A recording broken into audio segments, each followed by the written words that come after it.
Hey everyone, it's Ben Hardy here, and in today's going to be reviewing a two-door Ford Bronco Wildtrak. Before we get in this video, I want to give a huge shout out and thank you to the Large Miller Ford here in Draper, Utah for giving me some time with this Bronco. This particular one is available for sale for the time being, so if you're interested, I'll include a link to their website in the description down below. If you have any questions or need any help, just ask for Scott. And then on a side note, if you want to save time and money the next time you purchase a car, link to my car buying guide in the description down below. Let's get into it.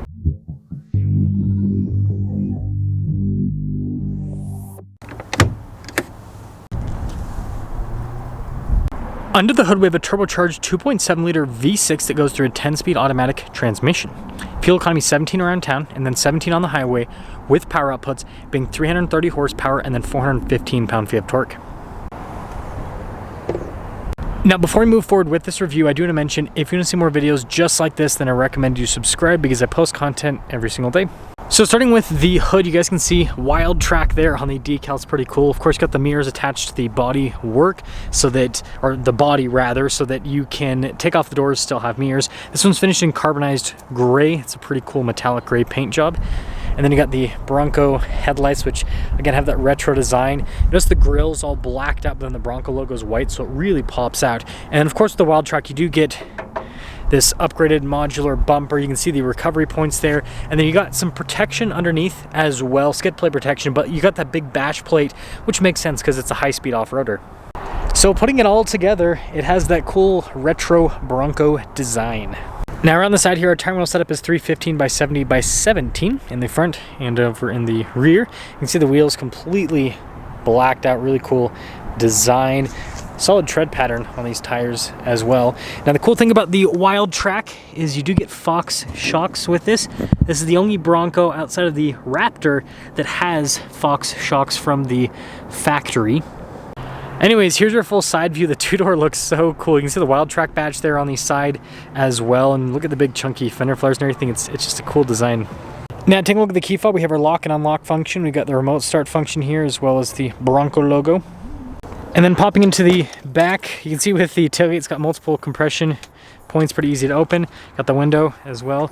Now with the two-door, you don't get as much space here behind the second row, which, yeah, a little bit of a downside with this, not as practical from that perspective. You still get a 12-volt here in the back. And it's so cool to see the cage and everything here in the back. Anyways, when you're all done, window first always, and then tailgate second. And tailgate's easy to move. That 35, you can see the tail lights here, LEDs, and then with this bumper, I mean, it feels relatively sturdy, not as cool as the front bumper though. You can see the recovery point there, and then big 35-inch tall tire there for the spare. And well, that's that part of the rear. And also, almost forgot, gotta show you guys the, well, you can kind of see the shocks in the rear, but not really all that well. Now being a two-door, we only have the front door panel to go over. It's got this cool kind of like tan coloration. You can see the gray down below and the nice trimming and rest your arm. Blind spot running with the mirrors. Running on payload 877 for the payload capacity. Now getting to the back's pretty easy. You just have to move that there. And then the seat is manual with the adjustment, so you just have this little bar you can pull down to push the seat forward.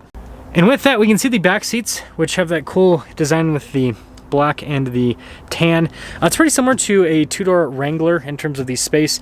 So you've got really good headroom because the boxy design. Legroom, it's, I mean, you can see it's not like massive, but it's usable because the floor here is not super high, so your knees aren't getting like pushed up into your chest like in some vehicles. And then you got these big windows in the back as well, which also help out. So I'd say that it's hard to get back there because it's two-door, right? But you can fit adults back there.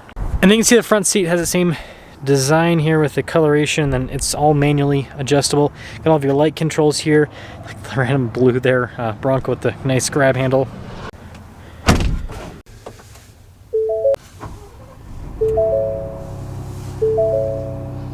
Now taking a look at the steering wheel, soft touch all around. Of course, got the Bronco horse there, front and center. Controls there for the center stack. You got some of your adaptive cruise control, volume controls as well. And then your turn signal, windshield wiper stock. Now being the quote-unquote regular Bronco, you've got the regular Bronco gauge cluster, so analog there with the speedometer, but then the rest of it's digital screen, which you can use to see different bits of information. And then with the Wildtrak, we've got a few different modes. The cool stuff, obviously, is your mud ruts, got your sand, and then your Baja mode as well. And this can do some real Baja driving with those Fox shocks. And then in reverse, we do have a backup camera which projectiles to turn the steering wheel. This also has the 360 camera, which I don't feel like it's needed. This is not a very large SUV. And it's tall, but it's not like super big in terms of the length and width and everything, but still a nice system to have. Anyways, as for the rest of the infotainment system, it's Ford's big 12-inch display. It's easy to use. You've got the little side tab there. Response time's solid as well. And then with the Wildtrak, you guys can't see because of the glare here, but we've got front rear locking differential setup. We've got trail turn assist, stability control. The only thing this doesn't have is the stabilizer bar disconnect like the Badlands. There's a USB there. And then down below, you can see we've got our controls here for the radio, dual zone climate controls, heated seats, heated steering wheel, and then got a little charging area. Shifter for that 10-speed automatic. You've got some cup holders. Drive mode select here. Notice advanced four-wheel drive system, 2-speed transfer case as well, with off-road cruise control. Some window controls here in the center. The, well, 2 windows you can roll down. Mirror adjustment. And then got center console. Nice trim on the top. And then the glove box, pretty solid. 6 auxiliary switches, so you can add a bunch of items onto this. And then this one also has the hard top and then the top insulation. Now here's a look at the window sticker for this Wildtrak. This one's basically loaded up, so Lux package, all that, which is funny. The 2-door still has manual seats even when loaded up. Anyways, total MSRP $65,050 for this Wildtrak, which, I mean, that is a big chunk of change, but I mean, that's still like, what, $30,000 less than a loaded up Bronco Raptor. So let's take it out, drive it, and talk about stuff.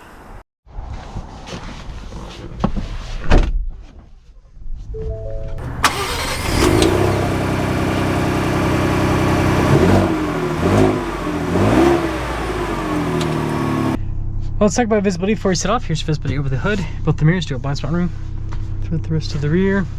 And, well, cool thing about the 2-door, it has such a short wheelbase that the turning radius on this thing is sharp for a big SUV with 35s. It's pretty cool. And the independent suspension with the new Bronco also helps out quite a bit. And I do want to talk about the independent suspension because I just reviewed a Jeep Gladiator Mojave. And, you know, obviously that's a truck versus this is an SUV. But that's Jeep's attempt to make like a desert runner. And I want to talk about where Ford, I would say, did what is best. Whereas Jeep kind of, they missed the boat. They missed the boat a bit. So, first off, these seats are comfortable. I do like the Bronco seats quite a bit. They're kind of a little bit bigger than the Jeep seats, and so yeah, it's just a nice setup over on the bolstering. It's not too tight with them. Smooth with the powertrain. I drove my my Bronco Raptor up here today, so it's interesting to drive a Wildtrak back-to-back with the Raptor to see kind of differences. If you guys want me to do a comparison in the future, I'd rather do 4-door versus 4-door so it's more equal. But if you want me to do that, let me know, and I can put that together. But let's get up and move here and see kind of how this feels. This is fun. Great torque out of that engine.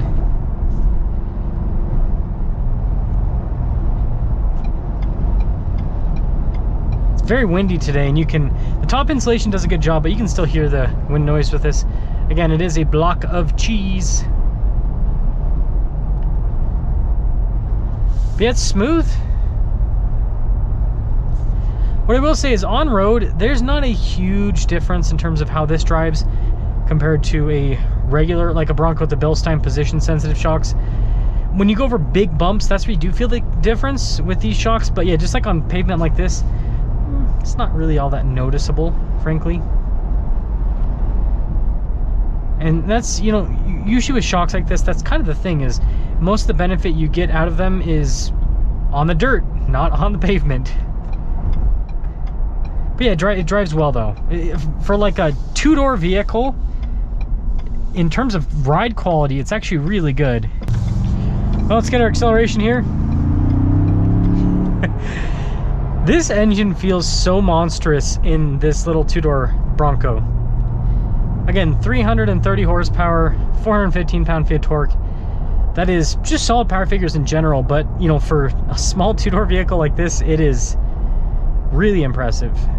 it just feels like there's torque all the time. And it, frankly, you know, again, compared to my Bronco Raptor, this feels like it's got a bigger push off the line. But again, this is moving 35s versus 37s, and this is a smaller vehicle, so it makes sense. And so that leads me into talking about some Jeep stuff and, you know, where this actually sits. So with the Jeep side of things, here's what I'd have to say is, this is what the Gladiator Mojave should basically be, right? The Gladiator Mojave has Fox shocks, but it still has a solid front axle, and it has no power. It's got a dinky little V6 and no turbos, right? This has a V6, but it's got turbos. And so, yeah, it has torque, it has power. And so I think that in terms of, you know, high-speed off-roading, Ford pretty much owns the game, because, you know, Ram's gotten...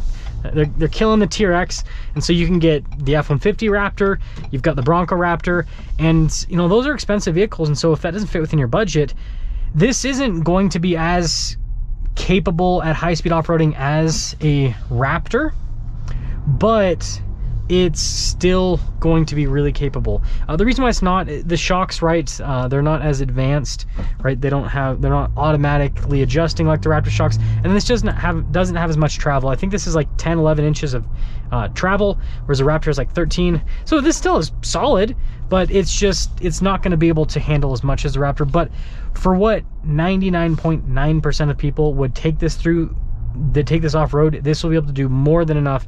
And with that $30,000 that you'll save over a Raptor, you get yourself a nice little sports car on this side.